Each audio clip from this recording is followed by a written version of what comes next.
En ce moment se déroule une rétrospective éclatante de l'œuvre de Marc Rothko à la Fondation Louis Vuitton.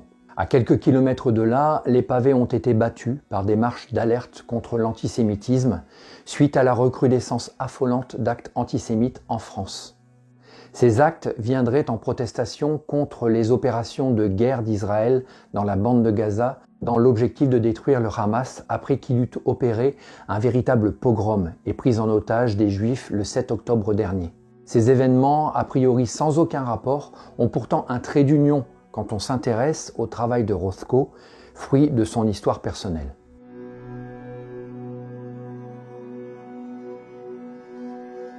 Marc Rothko est l'américanisation du nom juif Marcus Rothkowitz. Il a ainsi changé son nom quand le nazisme, fleurissant en Allemagne, connaissait quelques sympathies sur le sol américain. Ses parents avaient pris pourtant leurs enfants pour s'y réfugier en 1912 afin que les fils ne soient pas embrigadés de force dans l'armée impériale d'une Russie où des dizaines de pogroms avaient eu lieu durant la toute petite enfance de Marc. Aux États-Unis, l'antisémitisme, s'il n'y était pas meurtrier, comme en Russie, n'en était pas moins présent. Admis à l'université Yale en 1921, le jeune homme en perçoit les effets. Comme les autres étudiants juifs, il est considéré à demi-mot comme un intrus, tenu à l'écart des fraternités et des invitations. Chez Rothko, il n'y a aucune œuvre explicitement en référence avec ses études talmudiques, des souvenirs familiaux de la persécution antisémite en Russie ou encore avec la Shoah. Mais lui qui a assisté à la montée des fascismes et du nazisme, qui a vu les peuples emportés par la passion, encouragés par la création de nouveaux mythes, eux-mêmes inspirés par les mythologies, superstitions et religions, a créé un art parlant directement au cœur de l'homme moderne pour, je cite Wikipédia, le soulager de son vide spirituel.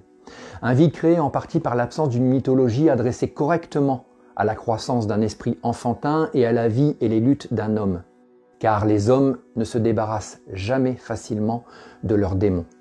Rothko disait « Ceux qui pensent que le monde d'aujourd'hui est plus doux et plus gracieux que les passions primordiales et prédatrices d'où proviennent ces mythes sont soit inconscients de la réalité, soit ne désirent pas la voir. » Jusqu'à maintenant, en France, un mythe, la haine du juif, restait tapie dans un demi-sommeil. Par la force du souvenir enseigné à l'école, par la vigilance et l'intransigeance avec tout propos relativiste, voire révisionniste, nous le montrions bien comme il était une bestialité, une négation de la vie elle-même. La révolution industrielle marque le passage au temps moderne.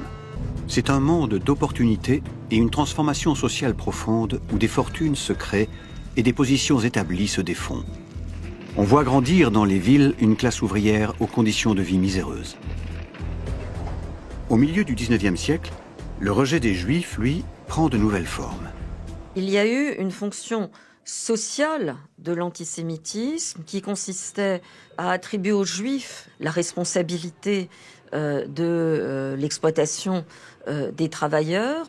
C'était une façon de trouver de manière simplifiée une figure de l'ennemi et donc de mobiliser à ces fins-là. Donc il y a là des confusions, des rencontres qui vont nourrir toute forme de populisme, je crois que c'est le mot qu'il faut utiliser, qui sont attractifs pour un monde ouvert en désespérance, exploité, et qui trouve là matière à expliquer son sort. Et ça va permettre de mettre les Juifs au cœur de la dénonciation par les socialistes du capitalisme. En 1845, le journaliste socialiste français Alphonse Toussenel publie « Les Juifs rois de l'époque ». J'appelle de ce nom méprisé de juif tout parasite vivant du travail d'autrui. Mais il se trouve que quelques juifs deviennent banquiers, par exemple. Ils ne sont pas très nombreux, mais ils existent. Donc il y a l'association qui se fait entre la banque et les juifs. L'argent et la fortune n'est pas détenue par les juifs. Mais dans l'imaginaire, au fond, on a une sorte de réactivation du mythe ancien. Durant le Moyen-Âge, l'association Juif-Argent-Pouvoir s'était cristallisée par la contrainte imposée aux Juifs d'exercer des métiers d'argent au bénéfice des souverains. 600 ans plus tard, dans une Europe en plein bouleversement, lui succède un antisémitisme économique moderne, basé sur le stéréotype du juif capitaliste et la diabolisation d'une famille de banquiers, les Rothschild. En Allemagne, en 1845, pour la première fois, l'image négative du juif maître du monde fait l'objet d'une caricature. L'une des premières représentations, en tout cas la plus ancienne donc, que j'ai repérée, Amschel Rothschild, représenté avec une map-monde à la place du ventre et en train d'alimenter les révolutions et les guerres, donc avec de l'argent qu'il distribue à droite et à gauche. Ça aura des effets jusqu'aujourd'hui, enfin, où les Juifs sont associés à la domination du capitalisme international. Les Rothschild sont internationaux. De renoncements en renoncements, le vide s'est à nouveau installé et le pogrom du 7 octobre l'a désormais réveillé. Cet événement me hante, comme les images et les récits de cette documentation précieuse sur la Shoah, témoignant de son existence et de son horreur jusqu'à moi. La relativisation de ce qui s'est passé le 7 octobre en Israël est un antisémitisme. Et je n'aurais jamais cru qu'en 2023, des responsables politiques français, avec le passé qui est le nôtre, en viennent à minimiser l'assassinat de juifs, parce que juifs, par des bourreaux enivrés de haine et avec les réseaux sociaux dans une publicité que même les nazis en leur temps n'avaient pas osé. Ces professionnels de la communication parviennent depuis à désigner le juif comme étant le monstre en se cachant derrière un peuple martyr. Le nihilisme n'est jamais rassasié de ses morts. Ce 7 octobre 2023 sonne comme un avertissement pour nous-mêmes. Nous sommes désormais contemporains d'un acte de la plus grande gravité. Une voix résonne en moi, la parole du pasteur Martin Niemöller, apprise à l'école et que j'espère toujours enseigner. Ils sont d'abord venus chercher les socialistes, et je n'ai rien dit, parce que je n'étais pas socialiste. Puis ils sont venus chercher les syndicalistes, et je n'ai rien dit, parce que je n'étais pas syndicaliste. Puis ils sont venus chercher les juifs, et je n'ai rien dit, parce que je n'étais pas juif. Puis ils sont venus me chercher, et il ne restait plus personne pour me défendre. Ces paroles de la fin de la Seconde Guerre mondiale devraient être dans nos têtes quand on s'attaque à nos professeurs, nos fêtes, notre presse, nos mœurs, nos églises, notre histoire et maintenant les Juifs de France. Jusqu'où la lâcheté nous conduira-t-elle demain? Ne nous laissons pas envahir par la désespérance et défendons chaque centimètre carré de ce qui vient de nos anciens, nos libertés, nos fêtes, nos irrévérences et nos curiosités.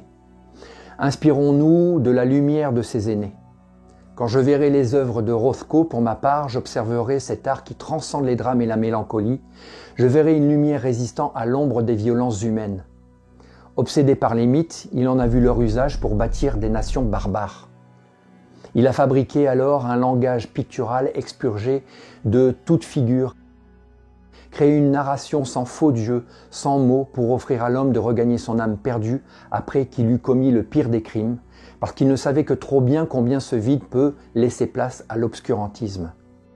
Si cet homme qui a tutoyé ces événements a pu produire cet art éclatant, c'est une leçon pour le petit Français, encore à l'abri, que je suis. C'est pourquoi, modestement, cet artiste me raccroche à mes pinceaux après avoir été sidéré.